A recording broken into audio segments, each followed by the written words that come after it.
Simple lang kayang gustuhan na. Hindi private, miskin gipatay na unta ni mo siya. Dito. Kidnap ninyo.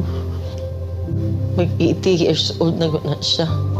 Kabalo mo ko sa iyang health. Wala tanan. Wala gani medisina. Kagikan mi sa Hong Kong. Good for 3 days lang iyang dala. Pati sa nina. Kapi, abuso.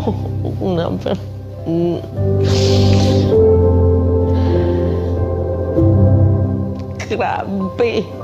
Wala man na siya ni trigger o pusil. Maski isa. Wala man na siya gi-pusil. Wala man na siya gidunggab. Ilang accusations, 9 kabuo. Asa man ang 9. Wala maganin niya magkiti. Siguro ng 9 na gina-accuse siya. Gani, grabe gani. Gulong na nilang gibulhot na nila diri sa Pilipinas na iyang natawan.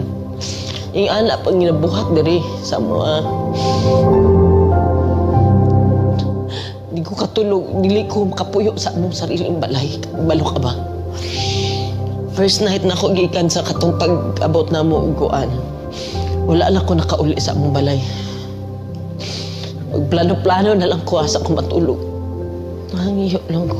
Wala ko kabaloon sa wala ko kabaloon sa ako. Kabalo, ilang ko kayo ultimo pagkaon, ana ba? Minisaya lang ang gusto, ana. Kung uba naghandom, mansyon ka na sa dili. God. Pero lang. Maghangyo ko sa inyo. Di ta mo undang, hanto di siya mubalik. Ayaw yun mo undang, di ta mo undang.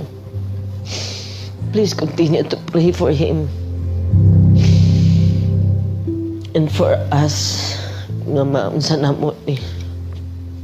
Tabang, Pilipino, tabang.